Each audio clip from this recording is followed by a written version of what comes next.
The morning sun rose over the Sea of Galilee and cast its light across the rooftops of Capernaum, illuminating a town that had grown accustomed to contradictions. Fishing boats bobbed in the harbour, where they had been moored since the previous evening's catch, their hulls dark against the silver water. Merchants were already setting up their stalls in the marketplace, their voices carrying through streets that smelled of dried fish and fresh bread, and the particular dust that accumulated wherever humans gathered to conduct the business of daily life. It was an ordinary morning in an ordinary town, except that nothing about Capernaum was truly ordinary anymore. Not since the carpenter's son from Nazareth had made it the centre of his ministry, and not since the Roman military presence had established itself among a people who had every reason to resent its existence. The soldiers were visible from almost any vantage point in the town, not many of them, perhaps 100 at most, but enough to remind every Jewish resident that they lived under occupation, that the independence their ancestors had fought for was now a memory maintained only in prayers and festivals and the stubborn hope that God would someday intervene as he had intervened in ages past. They wore the armour of Rome's military machine, carried the weapons that had conquered most of the known world, represented an empire that stretched from the British mists to the Arabian deserts. Their presence was a daily humiliation for a people who believed themselves chosen by the God of heaven, set apart for a destiny that did not include bowing to pagan emperors or paying tribute to foreign powers. And yet the relationship between the soldiers stationed at Capernaum and the Jewish population they nominally controlled was not quite what one might have expected. There was tension, certainly. There was always tension when conquerors lived among the conquered. But there was also something else, a measure of mutual accommodation that had developed over the years of proximity. The soldiers were not true Roman legionaries. They were auxiliary forces serving under the Tetrarch Herod Antipas, recruited from various parts of the empire and organised along Roman lines, but not carrying the full weight of imperial identity.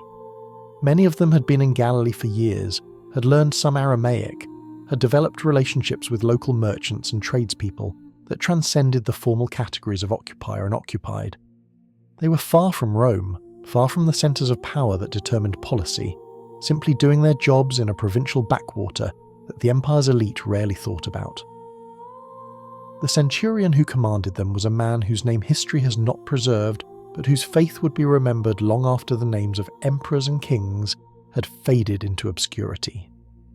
He was, by the standards of his profession, a successful officer, one of the approximately 60 centurions who formed the backbone of a legion's command structure, responsible for the training, discipline and combat effectiveness of the 80 to 100 men under his authority. Centurions were not aristocrats. They were professional soldiers who had risen through the ranks by demonstrating competence, courage, and the ability to lead men in conditions that tested every human capacity. They were the officers who actually made the Roman military function, who turned imperial strategy into tactical reality, who stood in the front line of battle and expected their men to follow where they led. This particular centurion had likely served in various postings before arriving in Galilee, had probably seen combat in the empire's endless frontier wars, had certainly witnessed the full range of human behaviour that military life exposed.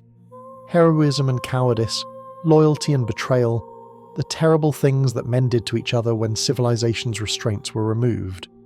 He knew how to command and how to obey, understood the chain of authority that linked the lowest legionary to the emperor himself, had internalized the discipline that made Roman armies the most effective fighting force the ancient world had ever seen. His word was law to the soldiers under him. When he gave an order, it was obeyed without question, because that was how military organizations functioned, and because his men knew that his authority was backed by the full weight of Roman power. But there was something unusual about this centurion, something that set him apart from many of his fellow officers and made him a figure of curiosity and respect among the Jewish population of Capernaum. He had developed, over the years of his posting in Galilee, a genuine interest in the religion of the people he had been sent to control. This was not common among Roman military men, who generally regarded Judaism with a mixture of bemusement and contempt. Its insistence on one invisible God, its refusal to participate in the civic religion that bound the empire together, its elaborate dietary laws and Sabbath restrictions that seemed designed to complicate the simplest aspects of daily life. Most soldiers mocked these peculiarities or simply ignored them, treating the Jews as they treated any subject population, a source of taxes and occasional trouble to be managed with the minimum necessary effort. But the centurion had looked deeper. Perhaps it had begun with curiosity, a professional interest in understanding the people among whom he served. Perhaps it had been sparked by a conversation with a Jewish merchant or a chance encounter with a synagogue service that had drawn him in despite himself. Perhaps there had been some crisis in his life, some loss or failure or confrontation with mortality that had made the confident paganism of his upbringing seem insufficient, that had opened him to the possibility that truth might be found in unexpected places.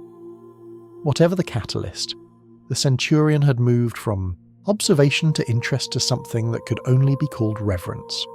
The God of Israel, invisible, powerful, demanding exclusive allegiance, had captured his attention in ways that Jupiter and Mars and the deified emperors never had. He had not converted, not fully. To become a Jew required circumcision, which few adult Gentiles were willing to undergo, and complete acceptance of the law's requirements, which would have made his continued military service problematic if not impossible. But he had become what later generations would call a God-fearer, one of those Gentiles who hovered at the edges of Jewish faith, attending synagogue services, observing the ethical demands of the law, praying to the God of Abraham without taking the final steps that would make them full members of the covenant community.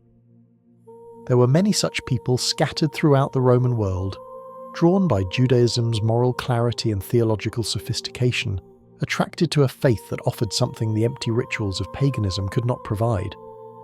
What distinguished this centurion from other God-fearers was the depth of his commitment and the tangible expression it had taken.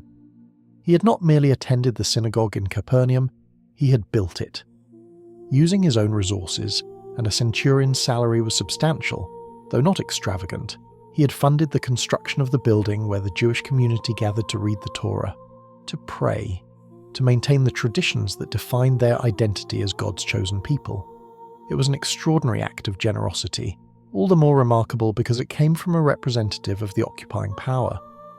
The centurion had taken the wealth that empire had provided him and channeled it into supporting the religious life of people his empire had conquered. The townspeople of Capernaum did not quite know what to make of him.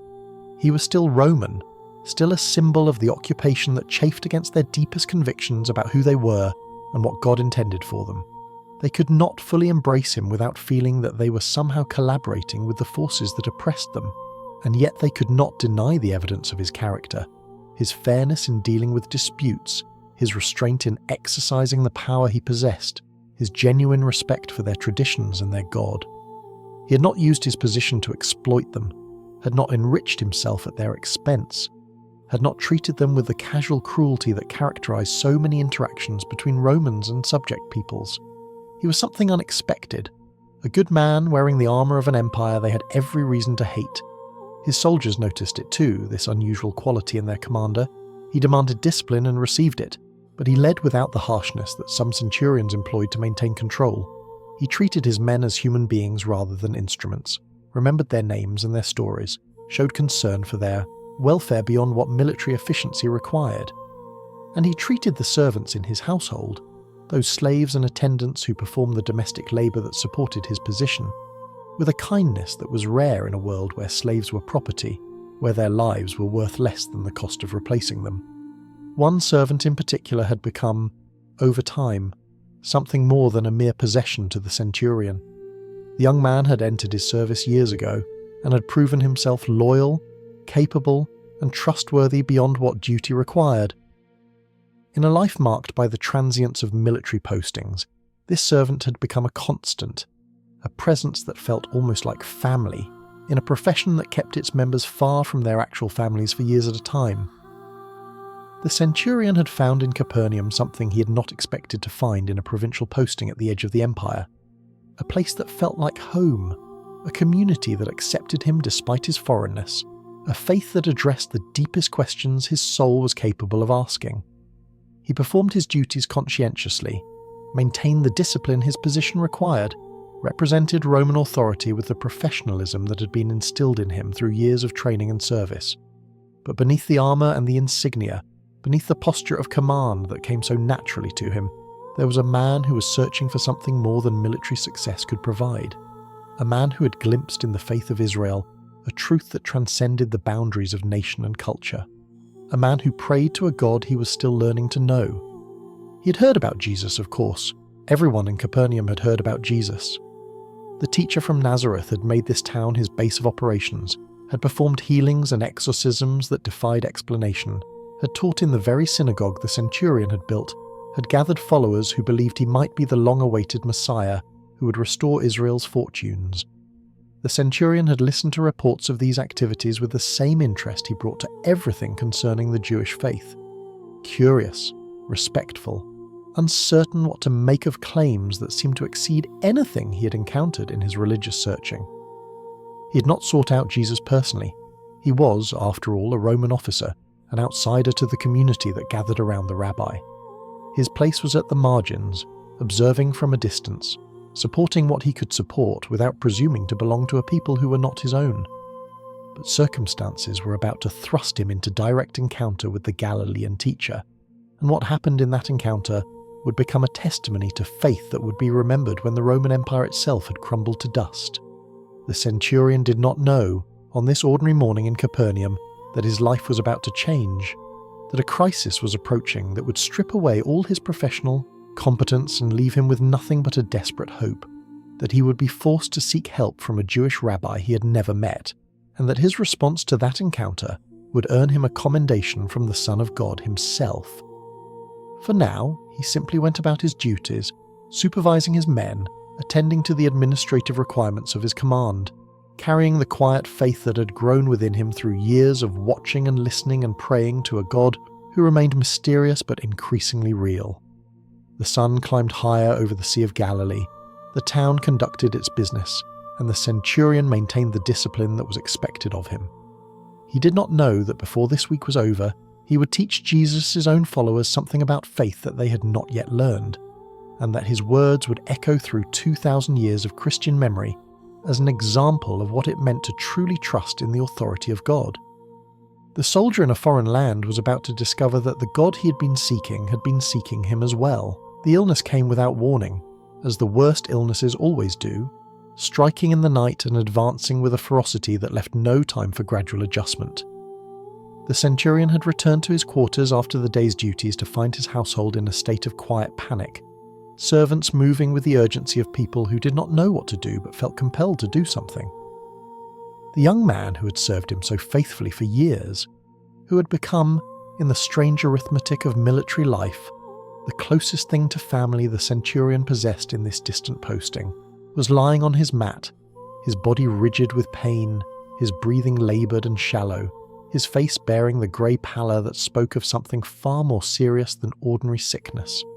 The Greek word that Luke would later use to describe the servant's condition, paralytikos, suggested paralysis, a catastrophic failure of the body's ability to command its own movements. Matthew's account would add that the young man was dreadfully tormented, indicating not merely immobility but active suffering, the kind of pain that twisted the features and drew involuntary sounds from throats too weak to scream. Whatever had struck him, ancient medicine had no vocabulary to distinguish between the various conditions that might produce such symptoms. It had struck hard and fast, reducing a healthy young man to a figure of agonized helplessness within hours. The Centurion stood at the doorway of the servants' room and felt something he had not felt in years of military service: complete powerlessness. He was a man accustomed to solving problems, to identifying threats and neutralizing them, to bringing the resources of command to bear on obstacles that stood in his way. When his soldiers faced difficulties, he knew what orders to give. When his superiors demanded results, he knew how to deliver them.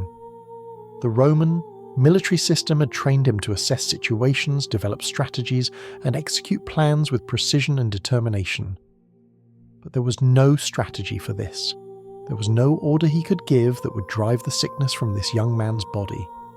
There was no military solution to the enemy that had invaded his household.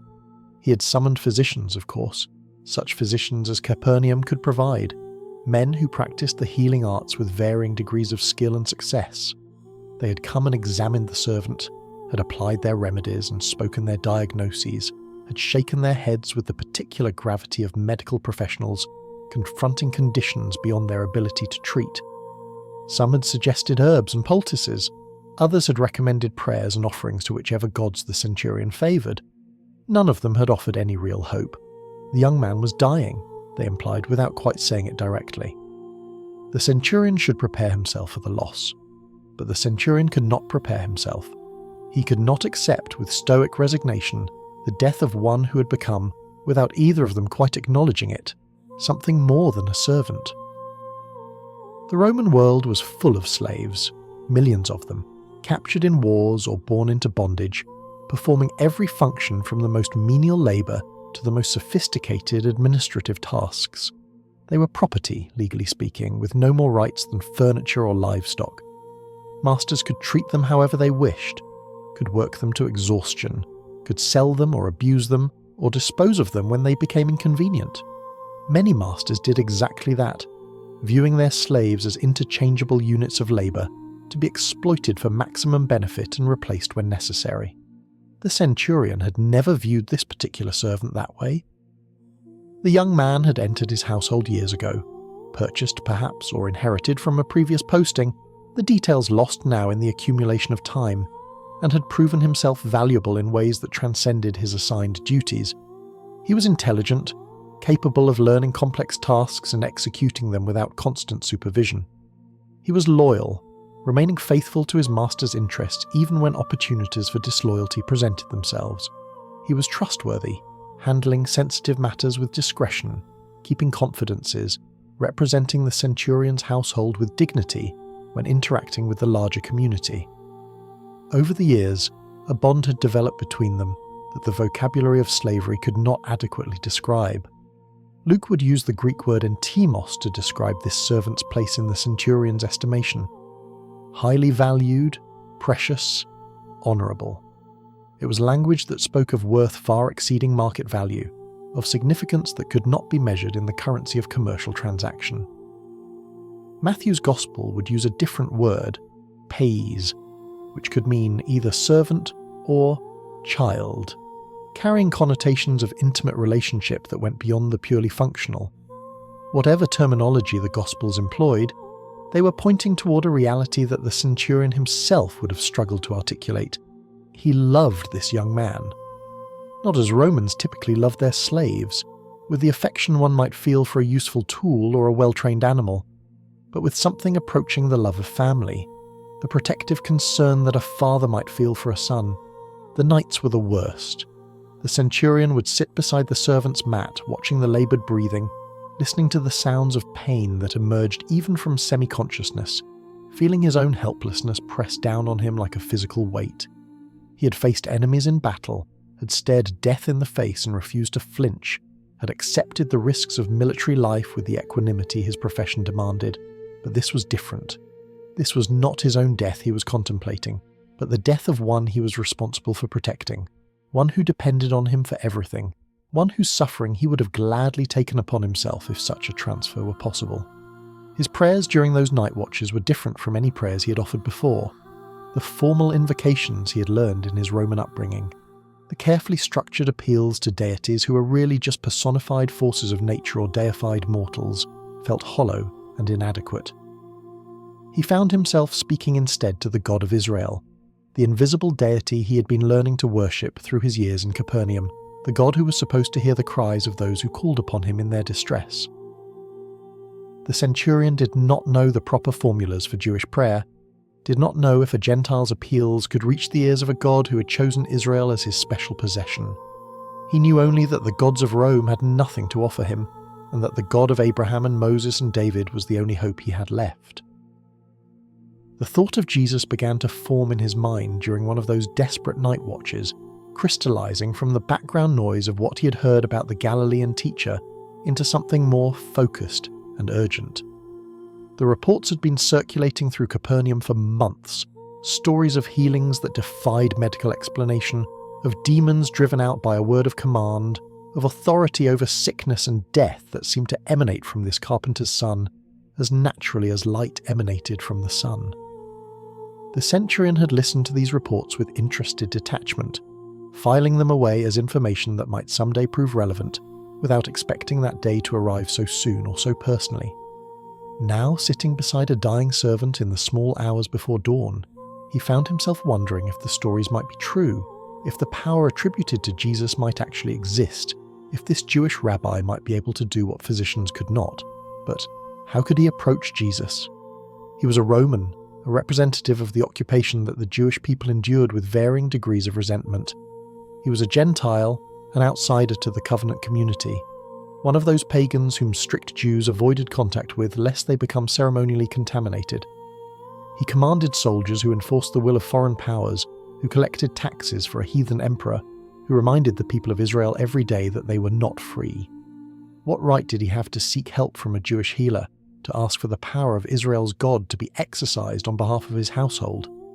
The request seemed presumptuous, almost offensive in its audacity, and yet the servant was dying.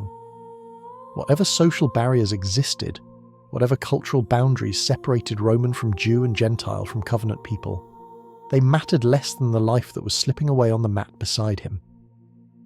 The Centurion had spent his career learning when to advance and when to retreat, when to press forward despite obstacles, and when to acknowledge that obstacles were insurmountable. This situation demanded advancement. This crisis required him to set aside his pride, his awareness of his own outsider status, his sense that he had no right to ask for what he was about to request. But he would not go himself. Even in his desperation, the Centurion understood that his personal appearance before Jesus would create complications, political implications, social awkwardness, the spectacle of a Roman officer seeking help from a Jewish teacher. He did not want to turn his servant's illness into a public event, did not want to force Jesus into a situation where healing a Roman's household might be interpreted as collaboration with the occupation. There had to be another way, a means of communicating his need that respected the boundaries even as it crossed them, the Jewish elders. The thought came to him as dawn began to lighten the sky outside his window. He had relationships with the leaders of the Jewish community, the men who administered the synagogue he had built, who knew him not as an oppressor but as a benefactor, who had supported their religious life with his own resources. They could speak for him. They could approach Jesus on his behalf, could explain the situation in terms that would be heard sympathetically, could serve as intermediaries between the Roman officer and the Jewish healer. It was unconventional. It was, in fact, almost unheard of.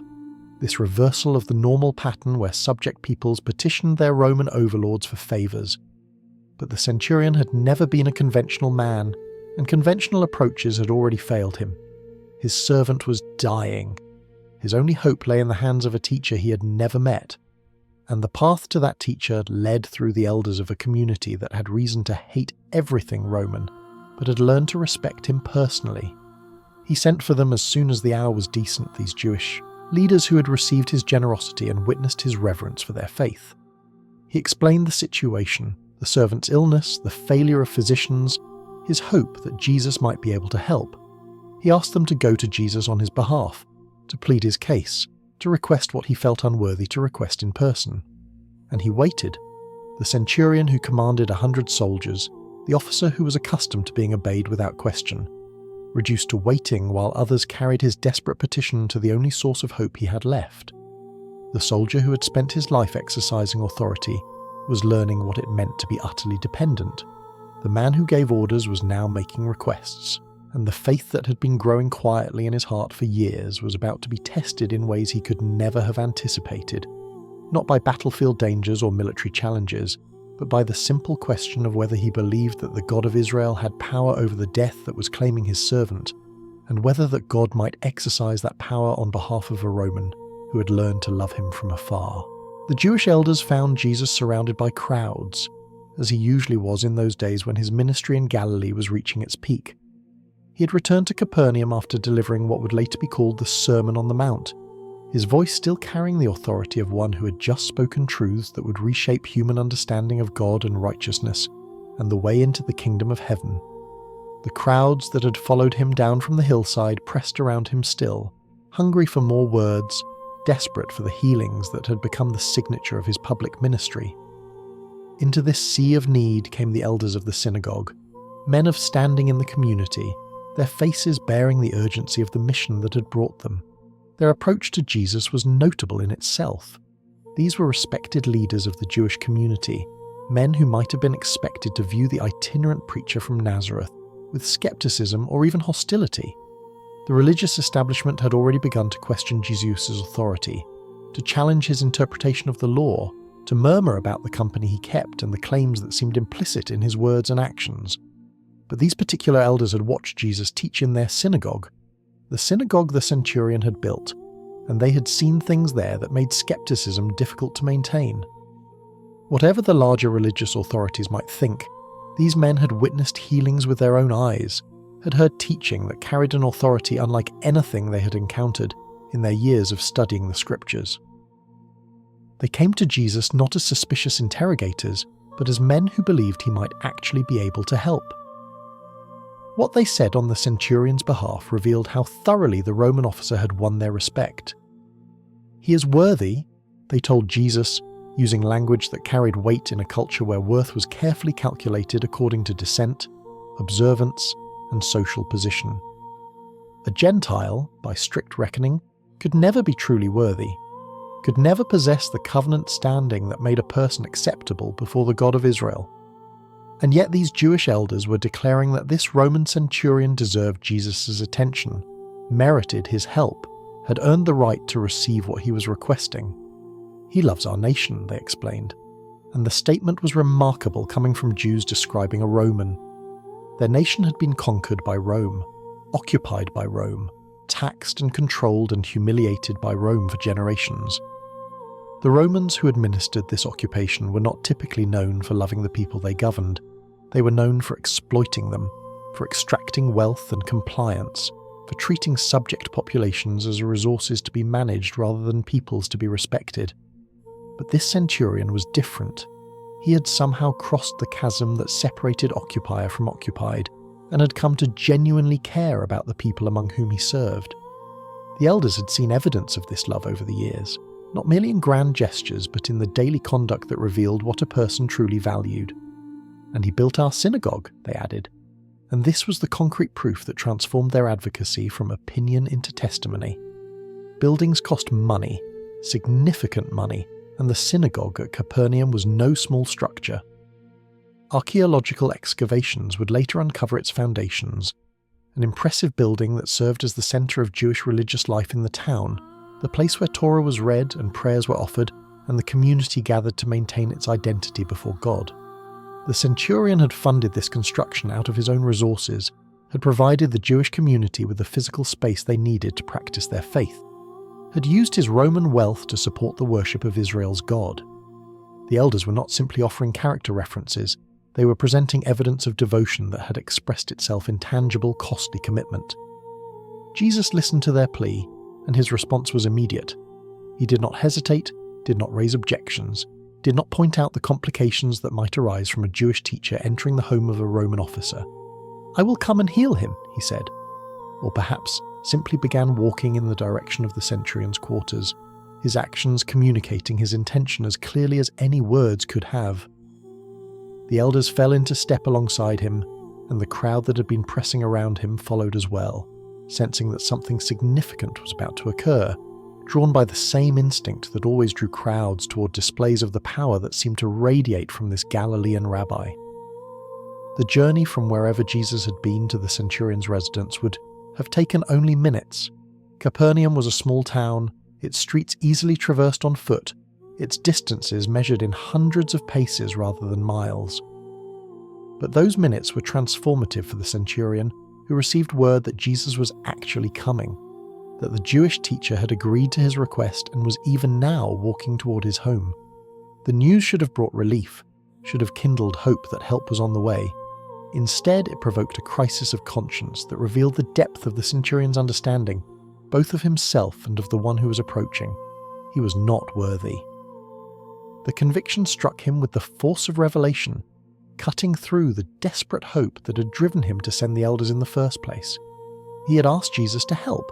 He had not truly expected Jesus to come in person, to enter his home, to cross the threshold of a Gentile dwelling, and incur the ceremonial defilement that such entry would involve according to strict Jewish interpretation.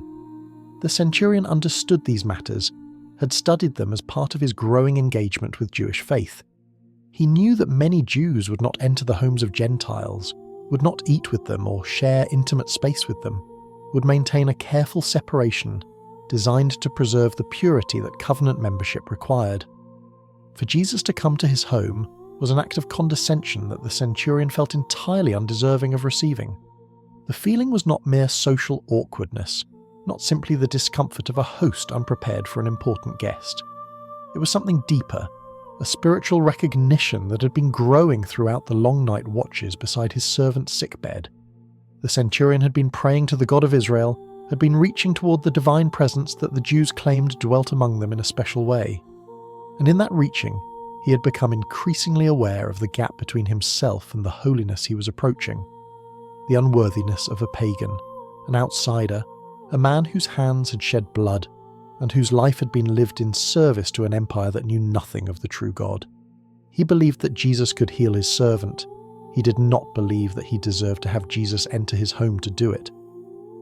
But there was something else in his thinking, something that would transform his response from mere self-deprecation into a statement of faith that would astonish Jesus himself.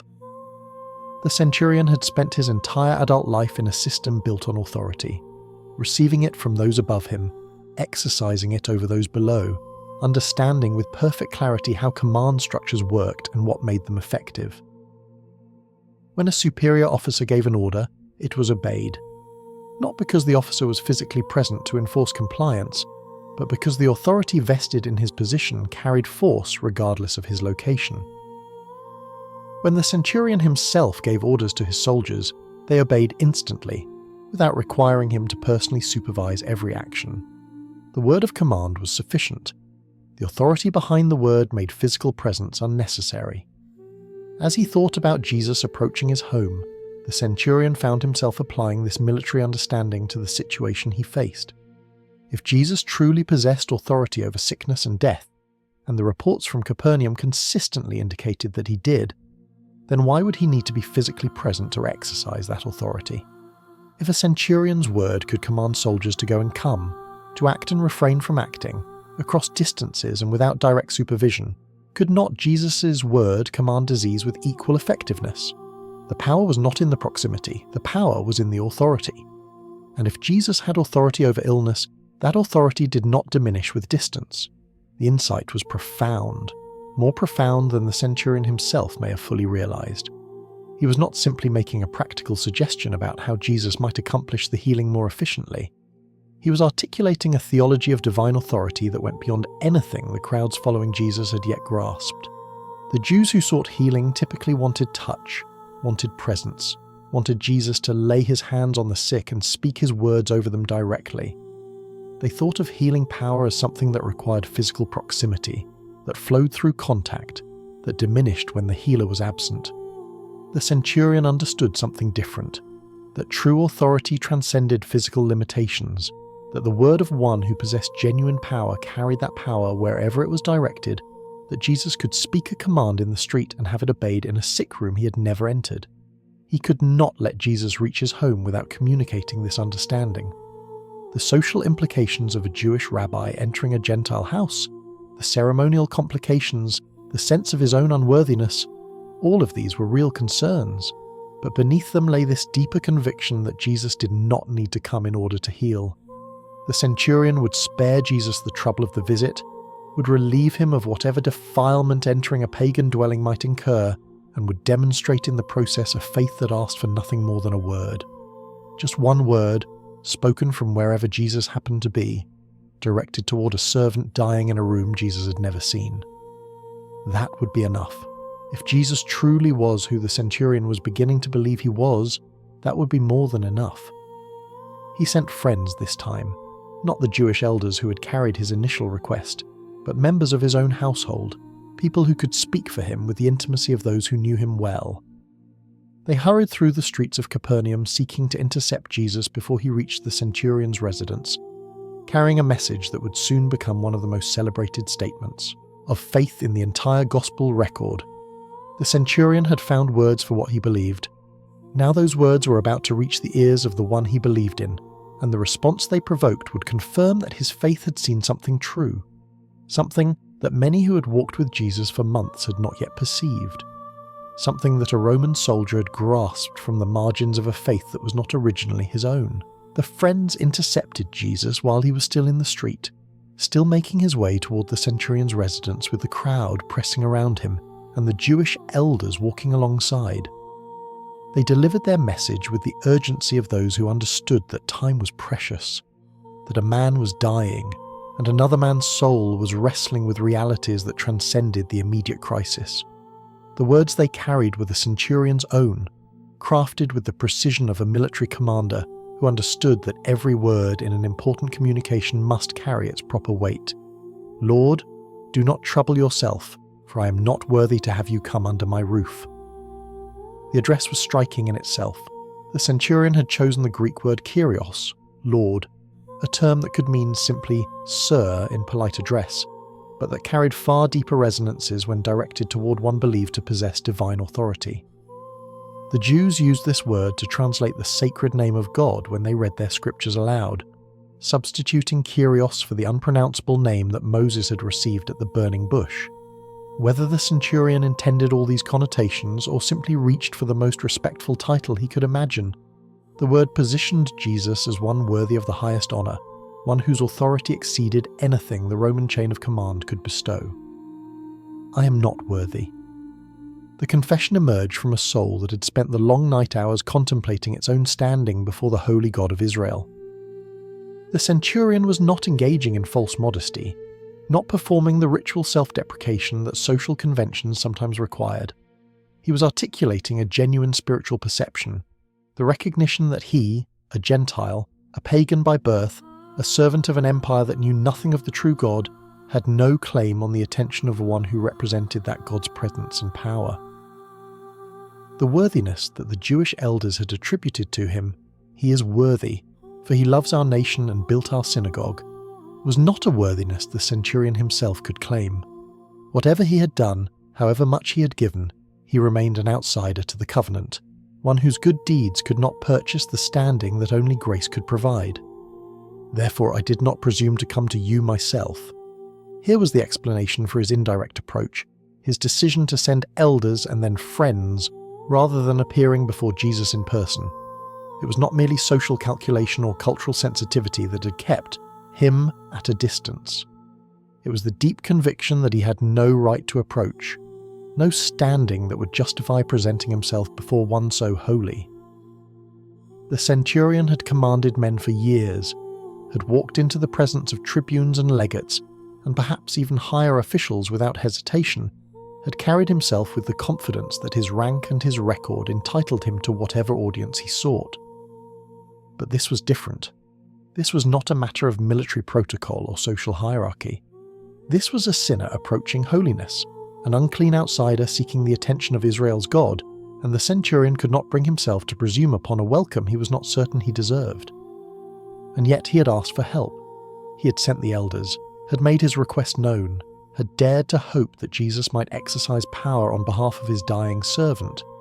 The humility was genuine, but it was not paralyzing. The centurion had found a way to approach without presuming, to ask without demanding, to seek help while acknowledging his unworthiness to receive it. This was the posture that faith required, not the confidence of one who believed he deserved divine attention, but the desperate hope of one who knew he did not deserve it and asked anyway, trusting in a grace that exceeded his claims upon it. "But say the word and let my servant be healed." Here was the heart of the message, the statement that would soon draw from Jesus a response of astonished admiration. The centurion was not asking Jesus to come to his home. He was not requesting a visit, a laying on of hands, a physical presence at the sickbed where his servant lay dying. He was asking for something simultaneously simpler and more profound. A word. Just one word spoken from where Jesus stood, carrying the authority that the centurion believed Jesus possessed, travelling across whatever distance separated them to accomplish the healing that no physician could provide. The request revealed a faith that understood something essential about the nature of divine power. The crowds that followed Jesus expected him to work through proximity, through touch, through physical interaction with those he healed.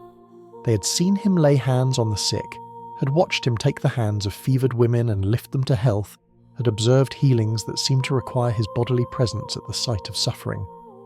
This was how they imagined power working, locally, physically, limited by the same spatial constraints that limited all human action. But the centurion saw differently. He understood that true authority was not bounded by space, that the power of command did not diminish with distance, that one who genuinely possessed authority over sickness could exercise that authority from anywhere without loss of effectiveness. "For I too am a man set under authority," the centurion continued, explaining the reasoning that had led him to this extraordinary request. The word "too" was significant. It implied a comparison between his own position and Jesus's, an analogy that illuminated how the centurion understood the power he was witnessing. He was under authority himself, part of a chain of command that stretched upward through military ranks to the emperor himself. The authority he exercised was not his own. It was delegated to him, entrusted to him by the system he served. When he gave orders, his soldiers obeyed not because of his personal strength or charisma, but because the authority of Rome stood behind every word he spoke. His commands carried power because of the power structure that backed them. "With soldiers under me, and I say to one, 'Go,' and he goes, and to another, 'Come,' and he comes, and to my servant, 'Do this,' and he does it." The illustration was drawn from daily experience, from the countless interactions that constituted life as a centurion. He gave orders constantly, directing soldiers to their posts, dispatching messengers on errands, managing the household servants who attended to his domestic needs. And those orders were obeyed, not because he personally enforced each one, not because he stood over every soldier and servant ensuring compliance, but because the word of a centurion carried the authority of the Roman military system. His soldiers went where he sent them, came when he summoned them, performed the tasks he assigned them. The word was sufficient. The authority behind the word made physical supervision unnecessary. This was the analogy the centurion was drawing. If his word could command soldiers and servants because of the authority delegated to him by Rome, how much more could Jesus' word command sickness and death because of the authority delegated to him by God? The centurion was not claiming equality with Jesus. The comparison was not between their respective ranks, but between the structure of authority that made command effective. Jesus stood in a chain of command that descended from heaven itself. The power he exercised was not his own, in the sense that he had generated it. It was the power of the God of Israel working through him, backing his words with divine authority, just as Roman authority backed the words of a centurion. If Jesus spoke, his word would carry power. If he commanded healing, healing would occur. Distance was irrelevant. Physical presence was unnecessary. The authority was sufficient. The theological insight embedded in this military analogy was remarkable. The centurion had grasped something about Jesus' identity and authority that many of Jesus' own disciples were still struggling to understand. He had perceived that Jesus was not simply a healer who happened to possess unusual abilities, but a representative of divine authority, one whose words carried the power of the God who had sent him. The centurion did not know the vocabulary that later theology would develop. He did not speak of incarnation, or divine nature, or the relationship between Father and Son, but he understood the reality that those terms would eventually describe, that Jesus spoke with God's authority, that his commands were God's commands, that obedience to his word was obedience to the divine will itself, and he believed it. That was the crucial point, the element that transformed his theological insight from mere intellectual perception into the faith that would soon astonish Jesus. The centurion was not speculating about possibilities or expressing tentative opinions. He was staking his servant's life on the conviction that Jesus possessed the authority he attributed to him. He was willing to forego the reassurance of Jesus' physical presence, to trust a word spoken from a distance, to bet everything on the proposition that divine command did not require divine proximity. This was faith, not the belief that something might be true, but the confidence that acted as though it were certainly true, that made decisions and took risks based on convictions about realities that could not be seen or touched or verified by ordinary means. The friends finished delivering their message and waited for Jesus' response. The crowd that had been following Jesus listened as well, perhaps puzzled by this unusual communication, perhaps impressed by the centurion's words, perhaps simply curious to see what would happen next. The Jewish elders who had first brought the centurion's request stood nearby, witnesses to an exchange that was revealing dimensions of faith they had not previously considered. And somewhere in the streets of Capernaum, the Roman officer who had composed this message waited as well, his servant dying in the room behind him, his hope suspended on the response of a Jewish teacher who now held in his hands the power to grant life or leave death to take its course. The centurion had said what he believed. He had articulated a faith that understood authority, that grasped the connection between Jesus and the God of Israel, that trusted in the power of a word to accomplish what physical presence could not improve upon. He had confessed his unworthiness and asked anyway. He had offered an analogy drawn from military life that illuminated spiritual realities more clearly than many religious professionals had managed to articulate. Now he waited to discover whether his faith had been rightly placed, whether the word he had asked for would be spoken, and whether the authority he believed Jesus possessed would be exercised on behalf of a dying servant and a desperate master who had dared to believe that a Roman soldier could approach the God of Israel and find mercy rather than rejection. Jesus stopped in the street. The crowd that had been following him stopped as well. The collective momentum of their movement halted by whatever was happening in the teacher's response to the centurion's message. Those closest to him could see his face, could read the expression that crossed his features as the implications of what he had just heard registered fully. It was not the look of one who was merely pleased or satisfied. It was something rarer, something that the Gospels would record with a word that drew attention to its unusual significance. He marvelled. The Greek term Matthew and Luke employed, athamason, described wonder, astonishment, the response of one who has encountered something unexpected and extraordinary. It was a word more typically used to describe human reactions to divine power, the amazement that crowds felt when they witnessed miracles or heard teaching that exceeded anything they had previously encountered. But here the word was applied to Jesus himself, to the one who performed the miracles and delivered the teaching. The Son of God, who had existed before the foundations of the world were laid, who had witnessed the full range of human faith and unfaith across the centuries, was genuinely astonished by what a Roman centurion had said. The moment was unique in the Gospel record. There were only 2 occasions when Scripture explicitly states that Jesus marvelled, once at the unbelief he encountered in his hometown of Nazareth, and here at the extraordinary faith of a Gentile soldier. The symmetry was striking. Jesus was amazed by the absence of faith where it should have been most present, and amazed by the presence of faith where it might have been least expected. The people of Nazareth who had watched him grow up, who had heard him read from the prophets in their synagogue, who had every advantage of proximity and familiarity, they could not believe. The centurion who had grown up worshipping pagan gods, who had spent his life in service to an empire that knew nothing of Israel's faith, who had come to Judaism from the outside and remained technically an outsider still, he believed with a clarity and depth that left Jesus astonished. Jesus turned to the crowd following him, his eyes scanning the faces of those who'd been with him through weeks and months of ministry. The disciples who had left their nets and their tax booths to follow him, the seekers who hung on his every word, the curious who came for the spectacles and stayed for reasons they could not quite articulate. What he said to them was not what they expected to hear. It was not a gentle affirmation of their faithfulness, or an encouragement to continue believing.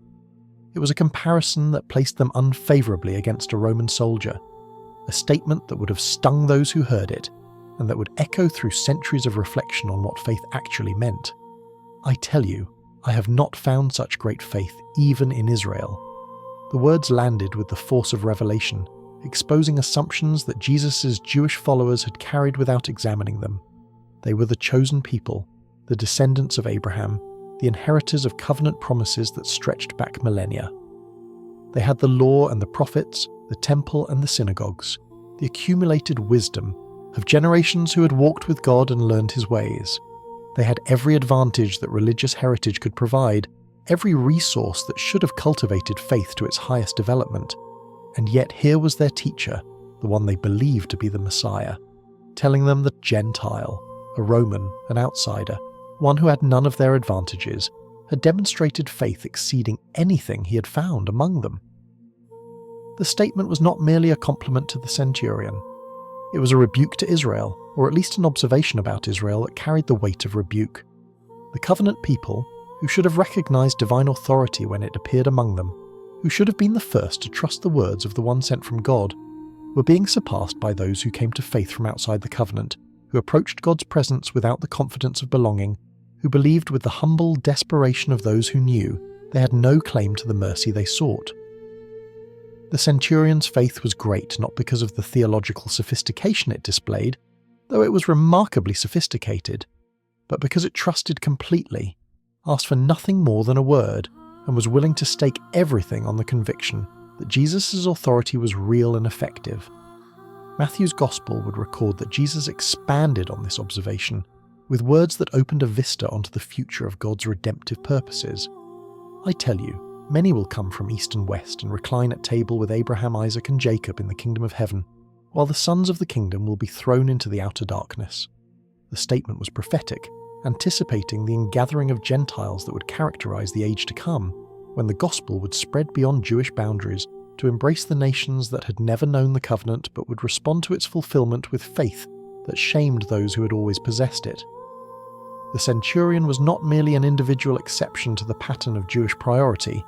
He was a harbinger of a new pattern entirely, a first fruit of the harvest that would be gathered from every nation and language and people.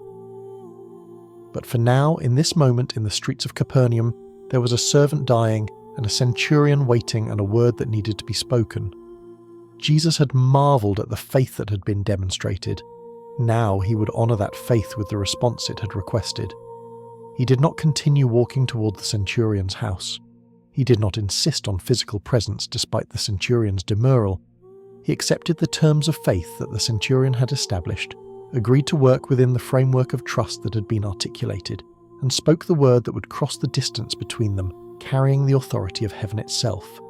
"Go," he said to the friends who had delivered the message. "Let it be done for you according to your faith." The statement was both a command and a declaration, both an action and an explanation. The healing was being released, not through touch, not through proximity, not through any of the physical mechanisms that crowds typically associated with miraculous power. It was being released through a word exactly as the centurion had requested, demonstrating that the authority the Roman officer had perceived was precisely as potent as he had believed it to be. The word Jesus spoke was sufficient. No journey to the centurion's home was necessary. No laying on of hands, no dramatic confrontation with the illness, no physical connection between healer and sick. Just a word, carried on the air, backed by authority that commanded obedience from sickness as surely as the centurion's orders commanded obedience from his soldiers. "According to your faith." The phrase deserved reflection, for it revealed something important about how Jesus understood the healing he was granting. The centurion had believed that a word would be sufficient, and Jesus was responding with a word. The centurion had trusted that distance was no obstacle to divine authority, and Jesus was healing from a distance. The centurion had asked for nothing more than what his faith could embrace, and Jesus was giving him precisely what he had asked for. The healing was calibrated to the faith that had requested it, not because faith was the power that healed, but because faith was the channel through which healing power flowed, the posture that positioned the recipient to receive what God was willing to give. This was the pattern that would characterize Jesus' ministry throughout the Gospel accounts.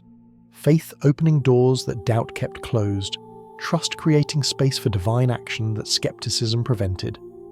The centurion had not merely requested a healing, he had demonstrated the faith that made healing possible, had positioned himself and his servant to receive what Jesus was prepared to grant.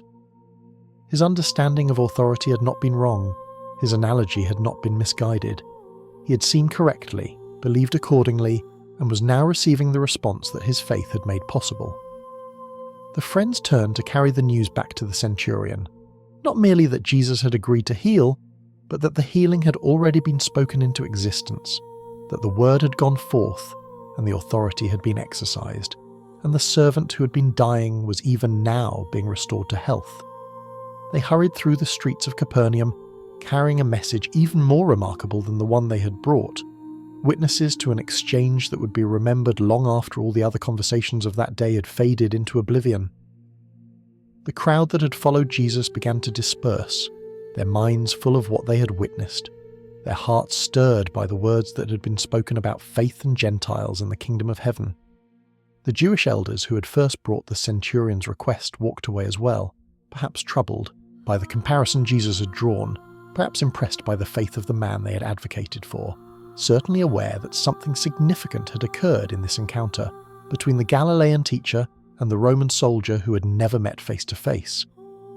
And somewhere across the town, in a room where a servant lay dying, the power of that spoken word was about to manifest itself in a way that would leave no doubt about the authority that had released it. The centurion had asked for one word. He had received one word.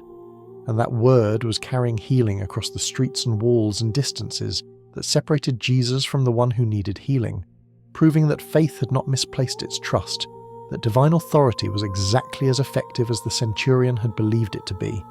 The word had been spoken, the faith had been honoured, and the servant who had been given up for dead was about to discover that the God of Israel, approached through his son by a Roman who believed, was a God who answered desperate prayers with power that exceeded anything the centurion's wildest hopes had dared to imagine.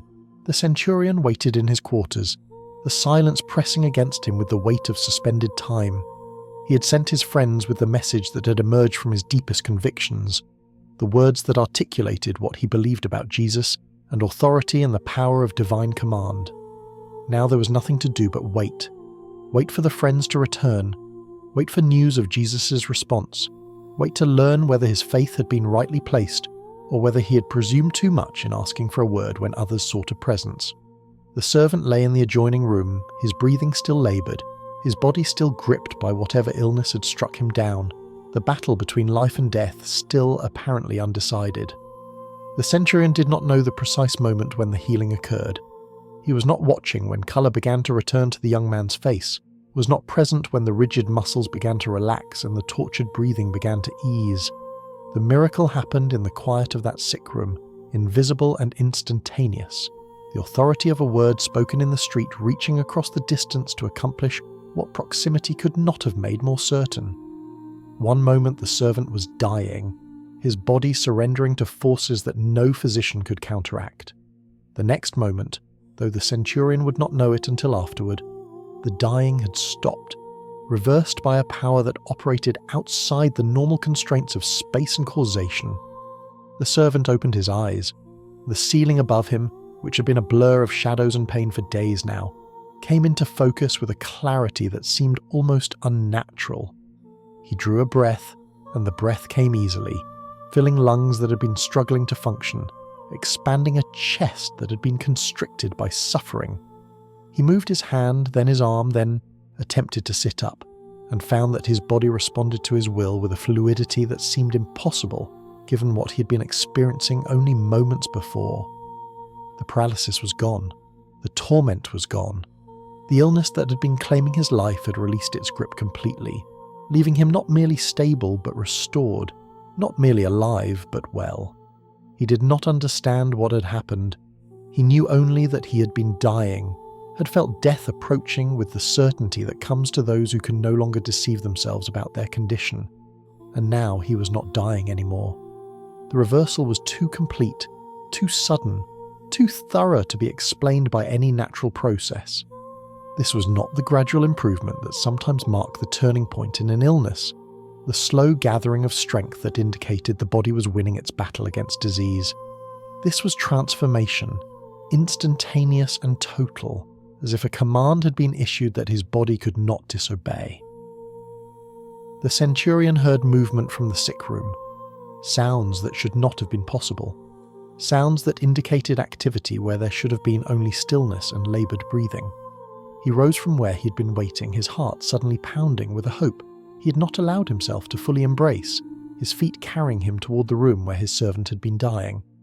He pushed aside the curtain that separated the spaces and stopped in the doorway, frozen by the sight that confronted him. The young man was sitting up.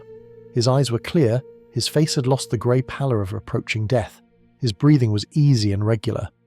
He looked at his master with an expression that mixed confusion with wonder, the look of one who knows that something extraordinary has occurred but cannot begin to explain it. He tried to speak, to ask what had happened, to understand how he had been brought back from the threshold he had been crossing. But before he could form the words, the centurion crossed the room and embraced him. This servant who had become like family, this young man he had been preparing to lose, this life that had been returned by a word spoken from across the town. The household gathered as news spread through the residence that the servant was healed. Other servants came, soldiers who were off duty, members of the centurion's extended staff who had been watching the illness progress with the helpless grief of those who could do nothing to prevent its outcome. They crowded into the room and stared at the young man who should not have been sitting up, who should not have been speaking, who should not have been alive. The questions tumbled over each other. What happened? How did this occur? What changed? And the centurion found himself struggling to explain something that exceeded explanation. The friends who had carried his message to Jesus arrived, while this joyful confusion was still unfolding. They pushed through the gathered household, their faces bearing the particular expression of those who bring news they can barely believe themselves. The centurion met their eyes and saw in them the confirmation of what he was already beginning to understand, that the healing had come exactly as he had requested, that Jesus had spoken the word without ever entering the house, that the faith which had seemed presumptuous had been honoured with precision and power. He marvelled at your faith, the friends told him, and the word struck the centurion with unexpected force. Jesus had marvelled. The teacher whose authority the centurion had recognised, the healer whose power he had trusted, had been astonished by the faith of a Roman soldier who had never met him, who had approached him only through intermediaries, who had asked for nothing more than a word because he believed a word would be sufficient. The centurion had hoped his faith would be accepted. He had not imagined it would be admired. He had asked for mercy. He had received commendation. The God he had been seeking from the margins of Israel's faith had not merely tolerated his approach. He had celebrated it, had held it up as an example to those who should have believed more readily and did not. He said he had not found such faith in all of Israel, the friends continued. And now the centurion had to sit down, overwhelmed by the implications of what he was hearing. He was a Roman, an outsider, a Gentile who had come to faith through observation and intuition, rather than through the inheritance of covenant relationship. He had always understood his position as marginal, his faith as secondary to the faith of those who were born into the community of God's people. He had built a synagogue not because he expected to belong there fully, but because he wanted to support a faith he respected, even though he could not entirely claim it as his own. And now Jesus had declared that his faith exceeded what he had found among the covenant people themselves, that the outsider believed more completely than the insiders, that the Roman had grasped what the Jews had missed. The implications would take time to absorb, but for now there was simply gratitude, overwhelming, inarticulate gratitude that flooded through the centurion as he looked at his servant sitting healthy and whole in the room where death had seemed certain just hours before. Whatever theological significance Jesus might have attributed to his faith, whatever lessons the crowds might have drawn from the comparison Jesus had made, the centurion himself was focused on something simpler and more immediate. The young man was alive. The prayer had been answered. The word had been spoken and had accomplished everything the centurion had believed it could accomplish. He sent word to the Jewish elders who had advocated for him, wanting them to know that their intercession had been honoured, that the teacher they had approached on his behalf had granted the request they had carried. He sent word to others in the town who had known of the servant's illness and had expected to hear news of death, announcing instead a healing that defied every medical expectation. The story began to spread through Capernaum, carried by the voices of those who had witnessed the servant's condition before and could testify to the completeness of his restoration, amplified by the unusual nature of the healing itself. No touch, no visit, no physical presence of the healer, just a word spoken from a distance that had carried power across the barriers of space. The household that evening was transformed. Where there had been the hushed anxiety of impending loss, there was now celebration. The particular joy that comes when death has been averted and life has been unexpectedly preserved. The servant himself was at the centre of the gathering, still bewildered by what had happened to him, still marvelling at the strength that had returned to limbs that had been paralysed, still breathing deeply as if to remind himself that breath was possible and easy and unearned. The other servants pressed around him, touching his arms as if to verify that he was real, asking him again and again to describe what he had experienced, wanting to hear from his own lips the story of his restoration. The centurion watched it all with a heart too full for words. He had commanded soldiers and managed crises and maintained discipline under circumstances that would have broken lesser men.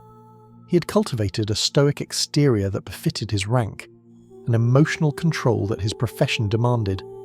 But tonight that control was crumbling, eroded by a gratitude that exceeded his capacity to contain it. He had believed, and his belief had been honoured. He had asked for a word, and the word had been given. He had trusted in an authority he had never seen exercised in person, and that authority had proven to be exactly as effective as he had believed it to be.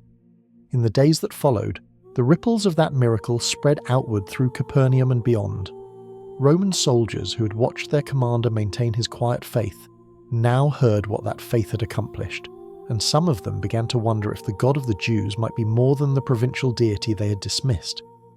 Jewish residents who had viewed the centurion with the ambivalence reserved for benevolent occupiers now saw him in a different light, as one whose faith had drawn commendation from the teacher they themselves were trying to understand. The story became part of the growing collection of testimonies about Jesus, another piece of evidence that something unprecedented was happening in Galilee, another witness to authority that exceeded anything the ancient world had previously encountered. The servant returned to his duties, his health fully restored, his body showing no trace of the illness that had nearly claimed his life. He served the centurion with renewed devotion, with the particular loyalty of one who understood that he owed his existence to his master's faith. He became, in his own person, a living testimony to the power that had healed him. Every task he performed, every day he lived, every breath he drew a reminder that a word had been spoken and a life had been saved. And the centurion continued his service in Capernaum, his faith deepened by the encounter that had confirmed everything he had believed. His understanding of the God of Israel expanded by the response that God's Son had given to his request. He had approached from outside the covenant and had been welcomed. He had asked from a position of acknowledged unworthiness and had been honoured. He had believed that a word would be sufficient, and a word had been more than sufficient. The Roman soldier had discovered that the God he sought was a God who responded to faith wherever he found it, in the descendants of Abraham, or in those who had never known Abraham's covenant, in the heirs of the promises, or in those who came from east and west to claim a place at the table they had not originally been invited to share. The boundaries he had assumed were fixed had proven to be more permeable than he had imagined. The God he had worshipped from the margins had drawn him closer than he had dared to hope. And somewhere in the streets of Capernaum, Jesus continued his ministry, teaching and healing and calling people to the kingdom that was breaking into the world through his presence. He had marvelled at a centurion's faith that day, had used it to teach his followers something about the breadth of God's redemptive purposes. But he had also healed a servant, had spoken a word that restored a life, had demonstrated that the authority recognised by a Roman soldier was real and effective and available to all who would trust it. The encounter was over. Its echoes would continue forever. The story of the centurion and his servant would be preserved in 2 of the 4 Gospels, recorded by Matthew and Luke as part of their testimony to who Jesus was and what his presence in the world meant for those who encountered him. It would be read in churches across the Roman Empire that the centurion had served, proclaimed in languages that the centurion had never spoken, studied by theologians who would find in his words depths of meaning that perhaps even he had not fully grasped. The Roman soldier who had asked for just one word would become, across the centuries, a permanent witness to truths about faith and authority and the surprising scope of God's redemptive purposes. Why did Jesus highlight this particular faith so dramatically? The question has occupied interpreters for 2 millennia, and the answers that have emerged illuminate not only the centurion's encounter but the nature of faith itself. Jesus had healed many people during his ministry in Galilee, had touched lepers and given sight to the blind, had cast out demons and raised the dead, had responded to requests that came in every conceivable form of desperation and need. But he did not marvel at most of these encounters. He did not stop in the street and turn to his followers and declare that the faith before him exceeded anything he had found in Israel. Something about the centurion's faith was qualitatively different, worthy of a response that Jesus reserved for almost no one else. The centurion believed without seeing. This was the first and perhaps most fundamental element of his extraordinary faith. He had never met Jesus personally, had never witnessed a miracle firsthand, had never sat at the teacher's feet and absorbed his words directly. Everything he knew about Jesus came second-hand, reports filtering through the community, stories told by those who had been present at healings, the accumulated testimony of a town that had become the center of Jesus' Galilean ministry. The centurion had taken this second-hand information and had built upon it a faith so complete that he was willing to stake his servant's life on its accuracy. He believed that Jesus possessed authority over sickness and death, without ever having seen that authority exercised. He trusted in power he had only heard about, committed himself to a healer he had never encountered, asked for a miracle from one who remained to him a figure known only through reputation.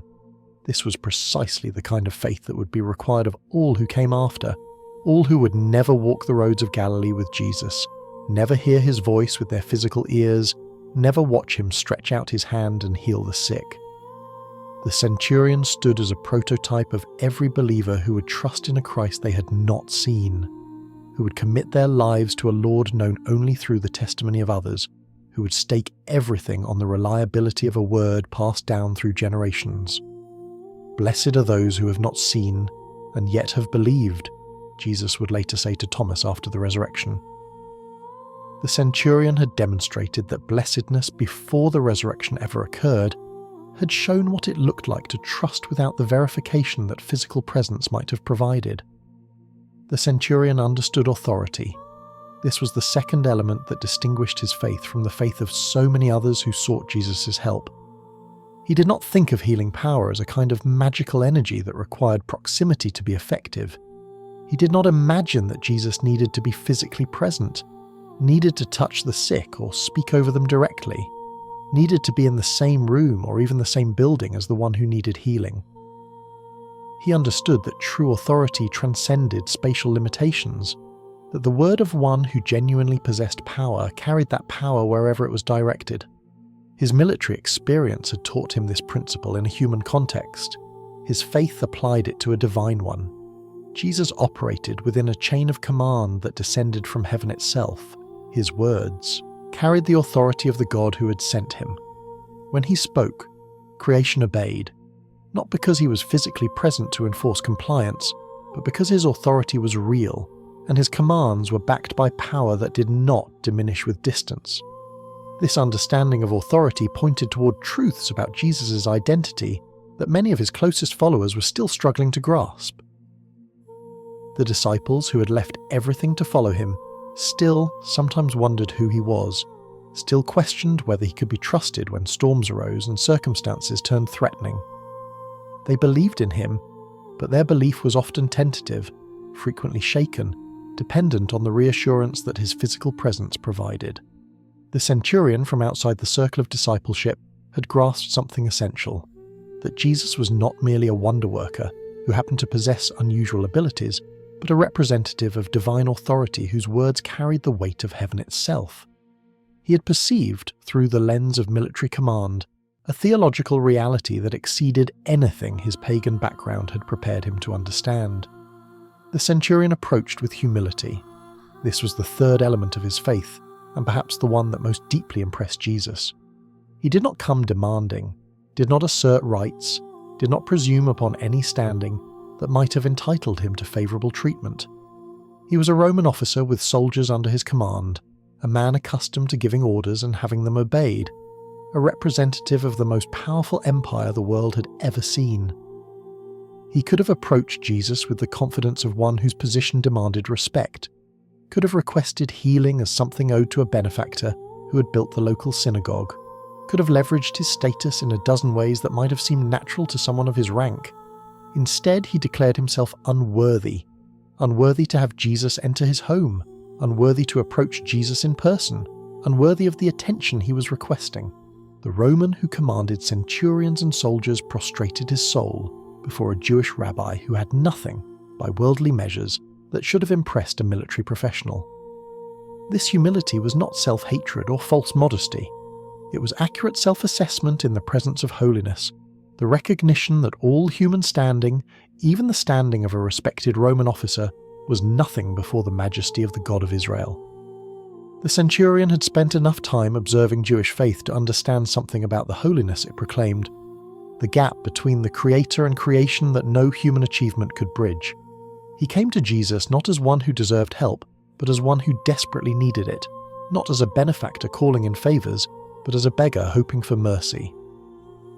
This posture of humility opened channels that pride would have blocked, created space for grace that presumption would have closed.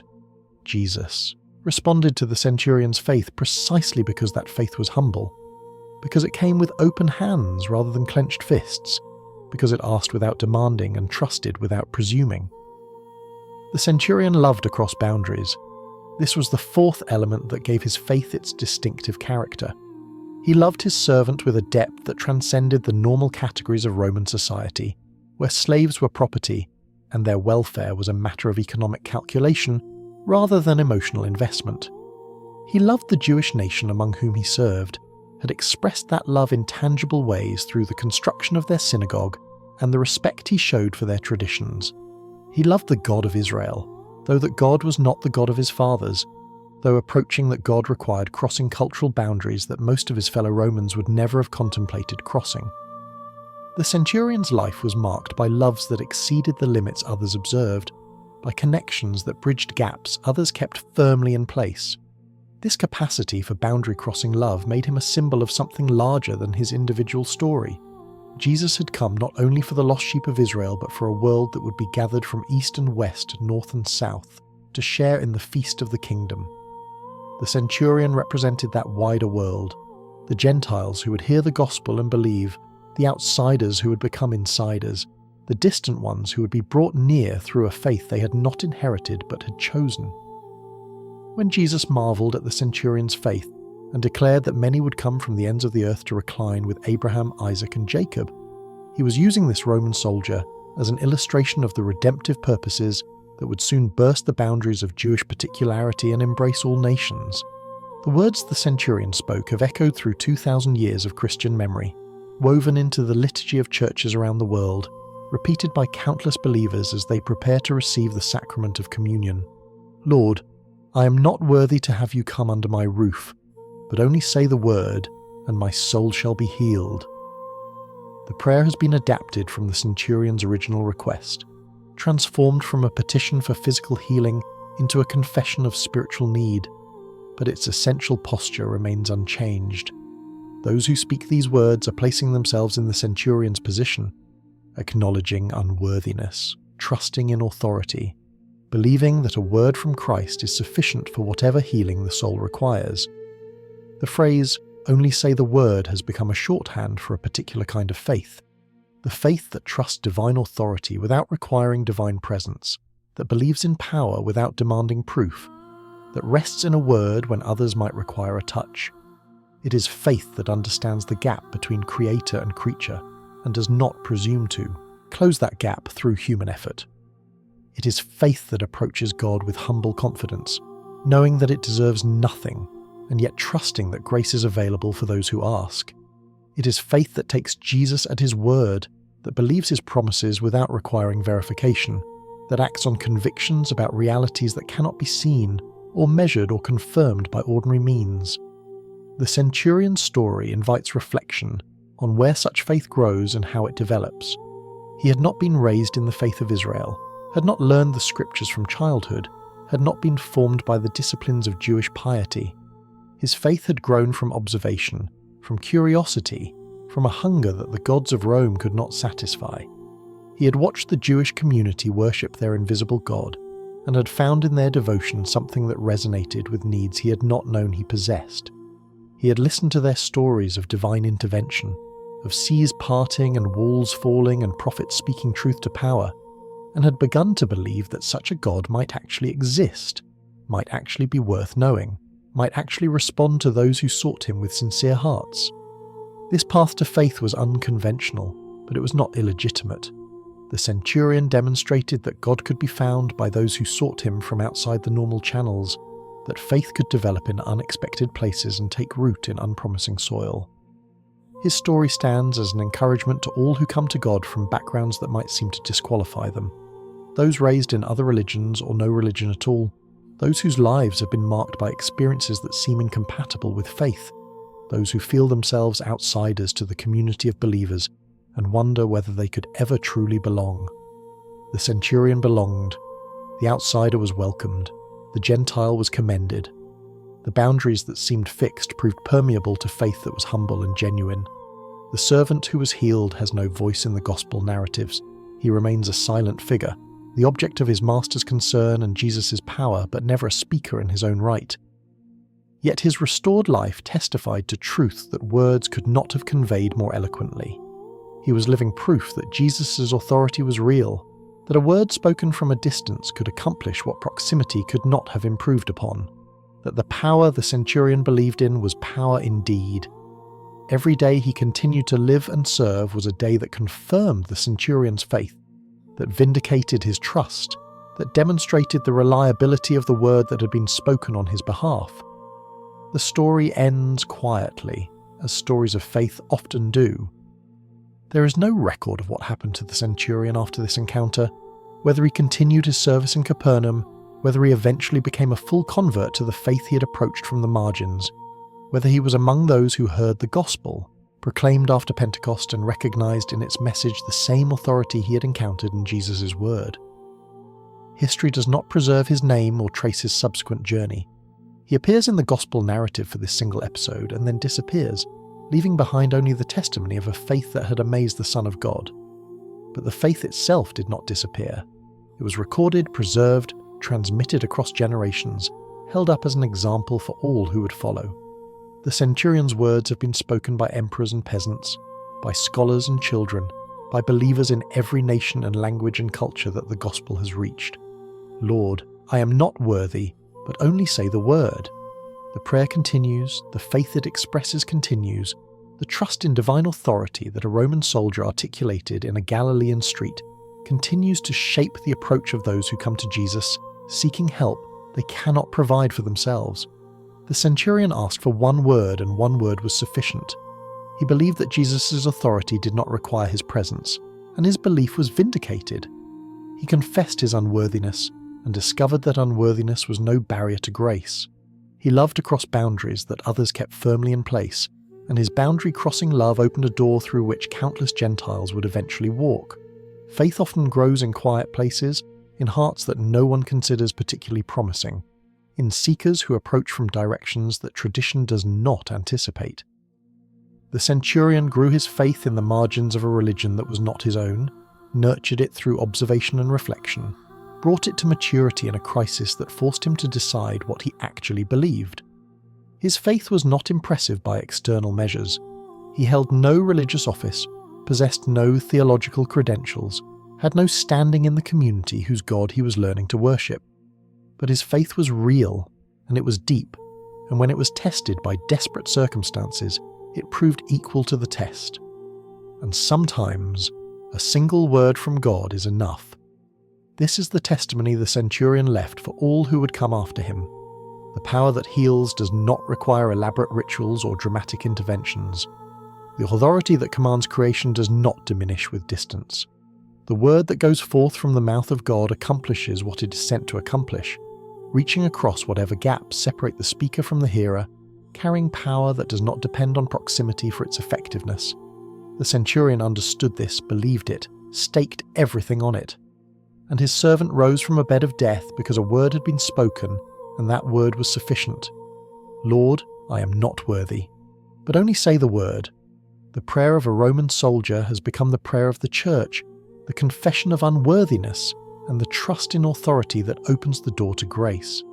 The centurion who never met Jesus face to face has become one of the most familiar figures in Christian memory, his faith held up as a model for all who would believe without seeing, trust without demanding proof, approach without presuming, and discover that the God who responds to faith responds wherever that faith is found. The servant was healed, the faith was commended, and the word that was spoken on a street in Capernaum continues to speak to all who have ears to hear it, declaring that divine authority is real, that human unworthiness is not the final word, and that sometimes, in the economy of grace, just one word is enough to change everything.